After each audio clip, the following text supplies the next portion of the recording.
पुण्याच्या जीएसटी विभागाच्या गुप्तचर यंत्रणेकडून नाशिकमध्ये सध्या छापासत्र सुरू असल्याचं बघायला मिळतंय। जीएसटीच्या पुण्याच्या गुप्तचर यंत्रणेकडून नाशिकमध्ये काही पथकं जी आहेत ते दाखल करण्यात आलेले आहेत आणि नाशिकमध्ये सध्या छापा टाकत एका संशयित इसमाची या ठिकाणी चौकशी सुरू आहे। या संशयित इसमानं बनावट सॉफ्टवेअर बनवून शासनाची फसवणूक केल्याप्रकरणी त्याची चौकशी सध्या केली जाते आहे। नाशिक रोड भागामध्ये हे पथक सध्या दाखल झालेले आहे।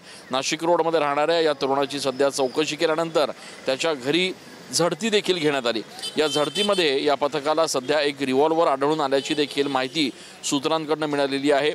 जीएसटीचं हे पथक अद्यापही या व्यक्तीची चौकशी करत असून या संपूर्ण प्रकरणामध्ये आणखी काय माहिती समोर येते हे देखील बघणं महत्त्वाचं ठरणार आहे। मात्र गुप्तचर विभागाच्या या पथकाकडून एका इसमाची चौकशी झाल्यानंतर त्यामध्ये एक रिव्हॉल्वर देखील ताब्यात घेण्यात आलेली आहे। नेमकं यामध्ये आता काय समोर येतं हे बघणं देखील महत्त्वाचं असणार आहे। कॅमेरा पर्सन खुशाल पाटीलसह मी चंदन पूजा अधिकारी TV9 मराठी।